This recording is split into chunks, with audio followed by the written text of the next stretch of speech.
What is good, everyone? I am back. I'm back in my original recording location, which is my room at my house. I'm here. I have Taylor Swift behind me. I don't know why I ducked so far out of the way, but I'm crazy. Welcome back to another one take review. That's right. You're watching the first take of this. It is currently 2:37 a.m. I'm so tired. I don't feel real. But I had to do this for all of you because the other night on October 21, Taylor Swift released Midnights, which I have displayed beautifully right behind me on vinyl. I went crazy and pre-ordered the vinyl because I was like, you know what, like I gotta be a I was gonna say I gotta be a Swiftie. I don't think I gotta be a Swiftie. That's going kind of crazy, but like, you know what I mean. I had a feeling. I also was afraid it might sell out, but here it is. We have this album.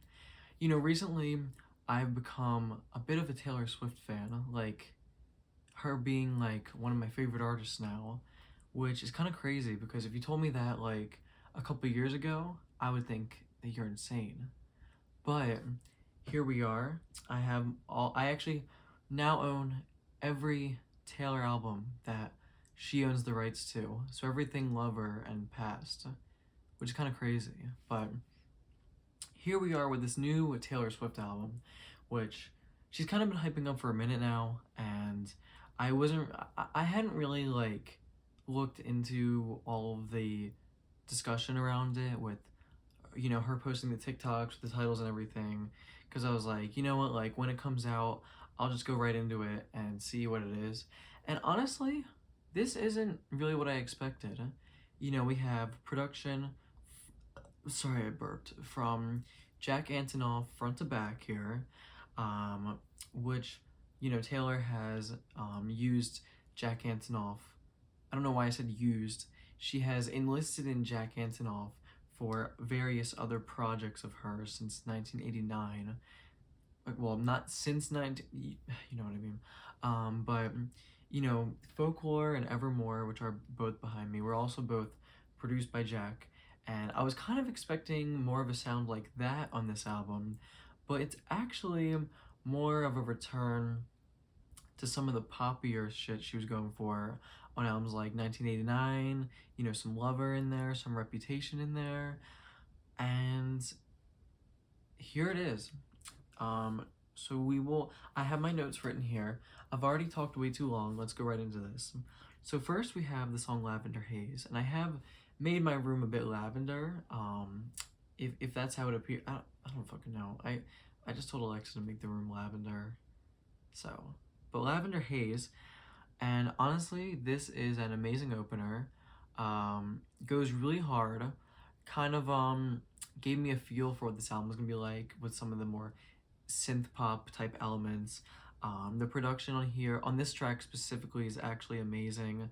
It's very like textured sounding. This album might be one of the like most beautifully produced albums I've heard this year so far.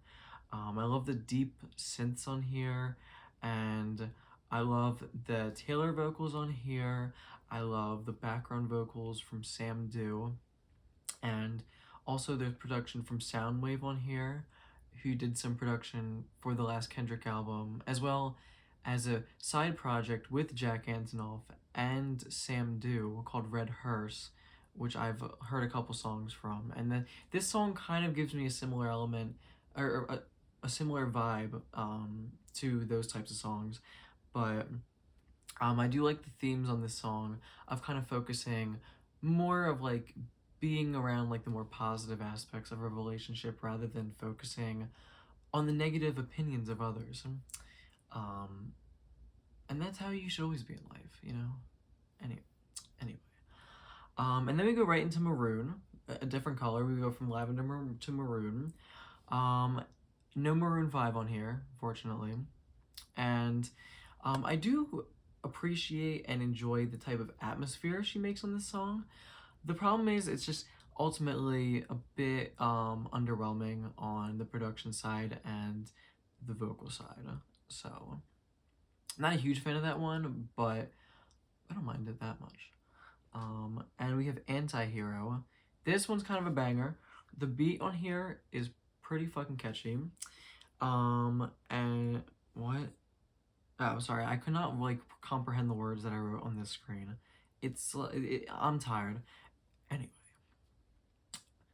I do like how she's kind of on this track, just kind of like reflecting on what she kind of views as her past failures. I guess a little self-deprecation, if you will, but she makes a kind of silly joke of it because, I love the chorus where she's like, it's me, hi, I'm the problem, it's me, she's so silly. And we go right into Snow on the Beach, which might be the most beautiful song on this album. Sorry, I was thinking about it. We got Lana Del Rey on this song, and when I found out Lana was gonna be on this album, it was almost shocking to me because I feel like people have been expecting this, and it makes sense because I feel like they kind of have some crossover with the type of music that they made in the past, especially with the last couple albums that Taylor did. But I feel like Taylor's like a very opinionated person, and Lana has said some questionable things. So I was like, does this really make a whole lot of sense? But after hearing the track, it does make sense. Very beautiful track. The production is like very quiet, but it's like in such a way that I can appreciate on this specific song. The vocal harmonies on here between Taylor and Lana, I was trying to think of stunning. That's the word I was trying to figure out. And I like when they say weird but fucking beautiful. It describes the love.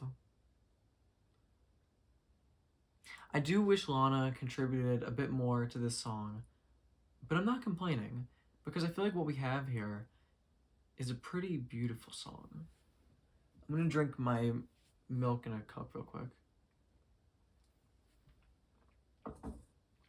And then we're going right into You're on Your Own, Kid, which I feel like I was afraid this one was going to be underwhelming listening to the beginning of it, but it kind of starts off in more of a low-key type way, and then it eventually builds, but it never really becomes like too much.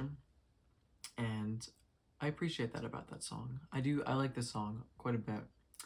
Not a whole lot to say about it, but it's enjoyable. And then we go into Midnight Rain, which I didn't really like this one a whole lot at first, but this one has actually grown on me a lot.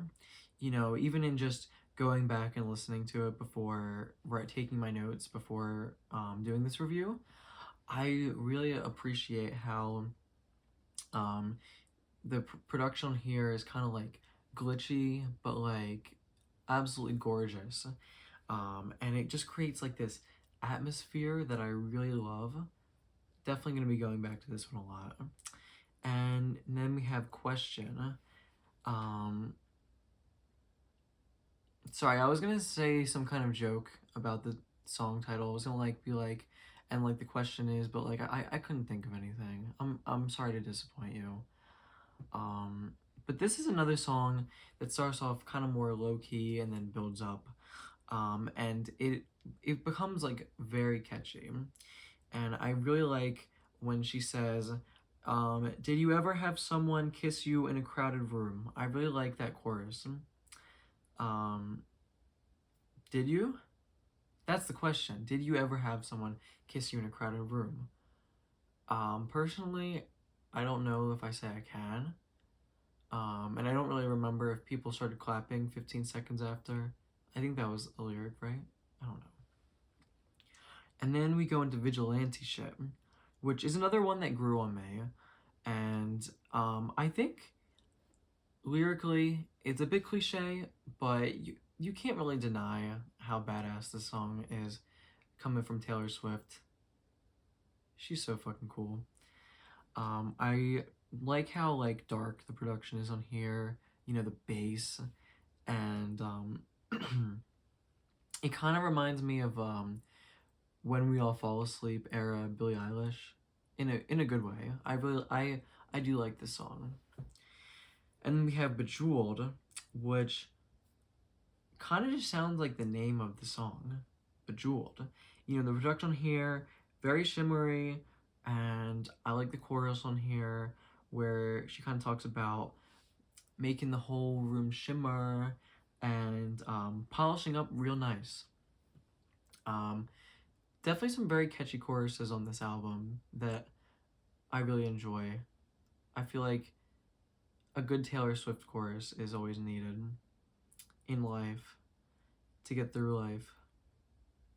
We have Labyrinth, which isn't yet another track on here that kind of builds. This one, I think, being the most prominent example of that, because in the beginning, very beautiful, lush maybe, and just a bit toned back, and then towards the end, kind of breaks down in like a 1975-esque, like blaring guitars type way, which I really do like. And I feel like the production on this album quite a bit of the time is just like a bit restrained, but in a way that makes it beautiful, and in other times in a way that it builds and becomes like this beautiful masterpiece in a way. And I really appreciate that about this album. This really is, I keep talking about the production, but like the production on this album is actually like kind of like astounding, if you will. I like really appreciate how beautiful it sounds. And also the lyrics on this track and some of the other tracks, you know, they aren't super deep for Taylor or anything like that, but I feel like I can appreciate the more simpler, repetitive type lyrics on this album, because I feel like, you know, we have a synth pop album kind of going on. You know, it's not a folklore, it's not Evermore, and I feel like you kind of just gotta accept that, because I feel like the lyrics on albums like those are like spot on. I feel like this is an album that gives you some like room to digest those lyrics, but also kind of sometimes hits you in the face with that like stellar production. And an album like a Folklore and Evermore is like even more like toned back, so that you can really take in like what she's saying. And so lyrically and production wise, I think those are both two very good ways of handling things. The very focused album we have going on here. But speaking of the writing, we have the song Karma. The writing on here doesn't really hit. It's a bit goofy, it's a bit silly, a little cringe. Sorry. Especially the chorus, where she says, "Karma is a cat purring in my lap." A little too silly, if you will. And the vocals are a bit underwhelming on this track too, I can't lie. I can appreciate, you know, the production on here and the atmosphere it's kind of trying to make. I think of like 80s on here, dingy nightclub, you know, like flashing neon sign. But I can't lie, it does get kind of old kind of quick. The more I listen to the song, the less I really want to listen to it. It just doesn't really go anywhere, really. But still isn't really that bad of a song. I liked it when I first heard it. It just kind of grew off of me in a way. And then we have Sweet Nothing, which in a way is a sweet nothing in itself. You know, I don't really have a whole lot to say about this song, but I feel like it's very sweet, it's cute, it's pretty, and I'll be returning to it. It's an enjoyable track. Just kind of tone back a little cute little piano. And Mastermind is the ending of this album, which very solid closer. I do like on this song how she's kind of talking about how she like made a plan to like stay with her lover, and the production on here, of course, like the rest of this album, very solid. And I like the chorus where she says, "What if I told you I'm a mastermind and now you're mine?" And that's the end of the album. And what an album we have here. You know, I feel like when I first heard this album, I thought it was a little more mid. Not that I thought it was mid, but I definitely thought it was above mid. And then I went back, and the more I listened, the more I enjoyed. I know quite a few people who I feel like were a bit disappointed with this. For Taylor, they thought it was a bit mid, thought it was something more like something they'd already heard. And I feel like the more I listen to this, the more I realize it simultaneously like sounds like things that already are out there, but also is something in its own. And I feel like albums like that are pretty spectacular. And I think we have a pretty spectacular album here. Um, not everything has to be doing a whole lot, trying to recreate the wheel. And I don't think Taylor recreated the wheel on here, but I feel like she did something here, something beautiful, something worth listening to, and something I'm gonna go back to and be like, this is a pretty fucking good album.